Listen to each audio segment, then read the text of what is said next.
Please मैं देख लेते आगे से। भाई क्लियर ड्रोन है देखो। उत्तर प्रदेश में क्यों मचा हड़कंप? क्यों लोग रात रात भर जागकर घरों की चौकीदारी कर रहे हैं? क्या है ड्रोन का गांव में फैले खौफ का सच? क्यों रात होते ही उत्तर प्रदेश में ड्रोन उड़ना शुरू हो जाते हैं? क्या है ड्रोन को उड़ाने का मकसद? क्या सच में इन ड्रोन्स की मदद से उत्तर प्रदेश के गांवों पर नजर रखी जा रही है? पुलिस ने किन आरोपियों को गिरफ्तार किया है और उन्होंने ड्रोन्स को लेकर क्या खुलासा किया? जानने के लिए वीडियो के आखिर तक बने रहे। भारत का सबसे बड़ा राज्य है उत्तर प्रदेश, जो आज मुख्यमंत्री योगी आदित्यनाथ की सूझबूझ के चलते सोशल मीडिया से लेकर न्यूज चैनल्स तक पर छाया रहता है।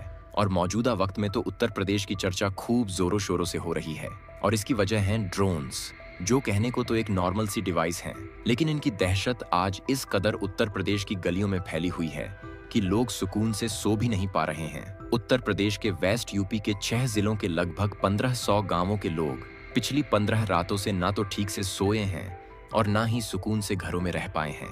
रात रात भर लोग घरों से बाहर गांव की गलियों में पहरेदारी कर रहे हैं, हाथों में डंडे लाठी लिए सड़कों पर गश्त लगा रहे हैं। अगर आप भी लोगों की टोलियों के हाथों में इस तरह से लाठी डंडे और चेहरे पर खौफ देखेंगे तो आपको भी लगने लगेगा कि शायद गांव में किसी घुसपैठिए ने घुसपैठ कर दी है या फिर किसी चोर को पकड़ने के लिए गांव के लोगों का हुजूम सड़कों पर उतर आया है। लेकिन ना तो ये पहरेदारी चोरों के लिए है और न ही किसी घुसपैठिए के लिए, बल्कि ये आतंक तो ड्रोन्स ने मचा रखा है। पिछले कई दिनों से अचानक से जब पश्चिमी उत्तर प्रदेश के कई जिलों में ड्रोन्स ने आसमान में गश्त लगाना शुरू किया तो पहले लोगों ने इस घटना को बहुत ही नॉर्मली समझकर नजरअंदाज कर दिया। लेकिन जब सिलसिलेवार तरीके से रात होते ही हर रोज ड्रोन ने जिलों में पहरा देना जारी रखा तो फिर लोगों को कुछ खतरा महसूस होने लगा, क्योंकि ड्रोन्स तभी आसमान में उड़ान भरते नजर आते हैं जब या तो कोई फंक्शन या इवेंट होता है या फिर वन विभाग या पुलिसकर्मी इलाके की निगरानी करने या कोई खास फुटेज निकालने के लिए ड्रोन्स को तैनात करते हैं। लेकिन इन ड्रोन्स का संबंध दोनों कारणों में से एक भी नहीं है। रामपुर में तो लगातार ड्रोन्स को उड़ते हुए देखा गया था। रामपुर के वासियों ने सबसे पहले खुद इस प्रॉब्लम को सॉल्व करने का फैसला किया था। ड्रोन्स के पीछे छुपे मालिक को ढूंढने और असली मकसद को जानने के लिए वहां के निवासियों ने एकजुट होकर रात में गांव की गलियों में पहरा दिया। महिलाओं और बच्चों को घर के अंदर सुरक्षित रखकर सभी आदमियों ने गांव की रखवाली की और किसी तरह ड्रोन को जमीन पर गिरा दिया।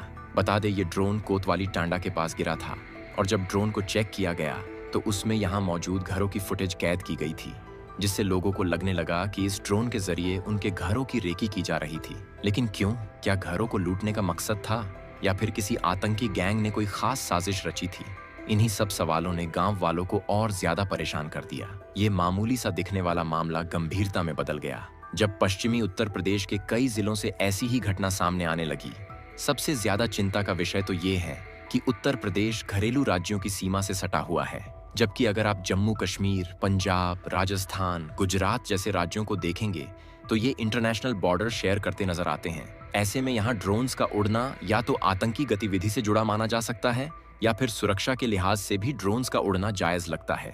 लेकिन उत्तर प्रदेश न तो किसी दूसरे देश के बॉर्डर के साथ लगता है और न ही बाहरी आतंकियों के घुसपैठ का खतरा है। इसलिए लोगों के गले से ये बात नहीं उतर पाई कि ये ड्रोन्स क्यों उड़ रहे हैं, जिन्होंने लोगों के दिलों में खौफ पैदा कर दिया है। लोग जान चुके हैं कि ये न तो पुलिस कर्मियों के ड्रोन्स हैं और न ही किसी फंक्शंस के लिए उड़ाए जा रहे हैं, बल्कि ये किसी बड़े खतरे का निशान है। इसलिए मुरादाबाद, अमरोहा, बिजनौर, रामपुर, संभल जैसे कई और आसपास के इलाकों के लोग चौकन्ना होकर रात को पहरा देने के लिए निकल पड़ते हैं। बल्कि लोगों ने तो टोलियां तक बना ली हैं जो गांव के मुहाने पर बनाए गए चेक पोस्ट पर तैनात हो जाती हैं और डंडे, लाइसेंसी हथियार लिए मोर्चा संभाल लेती हैं। रात होते ही गांव जागते रहो लास के नारे से गूंजने लगता है। कुछ लोग गांव की गलियों में गश्त लगाते हैं तो कुछ चेक पोस्ट पर बैठ जाते हैं। बाकी के लोग अपने अपने घरों की छतों से पूरे गांव में हो रही गतिविधि को देखते रहते हैं। साथ ही ड्रोन जिस ओर से आता है उस रास्ते पर भी ड्रोन भेजने वाले को ढूंढने की कोशिश की जाती है ताकि उसे पकड़कर उससे पूछताछ की जा सके कि आखिर इन ड्रोन्स को भेजने का मकसद क्या है। लगातार उड़ रहे इन ड्रोन्स के बाद से ही गांव में चोरियों की घटना भी लगातार बढ़ती देखी गई है, जिससे गांव वालों ने ये समझ लिया कि पहले तो कोई असामाजिक तत्व ड्रोन्स भेजकर पूरे गांव की रेकी करवाता है और इन ड्रोन्स की मदद से ये जानने की कोशिश की जाती है कि आखिर घरों में कितना और क्या क्या सामान मौजूद है। क्योंकि आज आप ज्यादातर गांव में जाएंगे तो आपको घर के दरवाजे खुले ही नजर आएंगे, बल्कि कुछ में तो दरवाजा भी नहीं होता है। इसलिए ड्रोन्स की मदद से घरों के अंदर की जांच पड़ताल करना काफी आसान हो जाता है। इसी मकसद को अंजाम देने के बाद असली मकसद को अंजाम दिया जाता है। बीते कुछ दिनों में उन सभी गांव में चोरी की घटना बहुत ज्यादा बढ़ी है जहां ड्रोन्स पहरेदारी कर रहे थे। और खास बात तो ये थी कि ये चोरी दिन के वक्त ज्यादा देखने को मिली थी। जैसे रात में ड्रोन ने पता लगाया और सुबह ही चोरी हो गई। जब चोरी की ये घटनाएं हद से ज्यादा बढ़ती देखी गई तो फिर गांव वालों ने पुलिस को भी इस पूरी घटना की जानकारी दे दी। हालांकि एक ड्रोन के जरिए घरों में चोरी, लगातार ड्रोन्स का पहरा देना, ये बात आपकी तरह पुलिस को भी काफी अजीब लग रही थी, लेकिन सच यही था। इसलिए पुलिस भी चौकन्ना हो गई और गांव वालों की तरह पुलिस कर्मियों ने भी रात भर जाग कर ड्रोन्स को जांचने और उनके मालिकों को पकड़ने की कोशिश की। पूरे हालात का बारीकी से मुआयना किया गया और फिर कुछ समय की मशक्कत के बाद आखिर पुलिस को कामयाबी मिल ही गई। पुलिस ने 2 लड़कों को ड्रोन को कंट्रोल हुए रंगे हाथों पकड़ लिया, लेकिन ये दोनों नाबालिग थे, इसलिए पुलिस ने कोई सख्ती नहीं दिखाई। और जब इनसे पूछा कि आप लोग ड्रोन्स क्यों उड़ा रहे हैं, इसके पीछे क्या वजह छुपी है, तो लड़कों ने बताया कि ड्रोन्स वो सिर्फ शौकिया तौर पर उड़ा रहे हैं, यानी इसके पीछे कोई खास मकसद नहीं छुपा है। ये जवाब सुन पुलिस भी हैरान रह गई, क्योंकि ये वही बात हुई, खोदा पहाड़ और निकली चूहिया। मतलब पुलिस जहां इन ड्रोन्स को किसी बड़े खतरे की तरह देख रही थी, वही ये ड्रोन्स कुछ नाबालिग बच्चे शौकिया तौर पर उड़ा रहे हैं। लेकिन क्या ये 2 बच्चे 5 से 6 जिलों में एक साथ ड्रोन्स उड़ाने की घटना को अंजाम दे सकते हैं? क्योंकि आप सब जानते हैं ड्रोन्स को ऑपरेट किया जाता है और सबसे जरूरी इन्हें उड़ाने से पहले परमिशन भी लेनी होती है।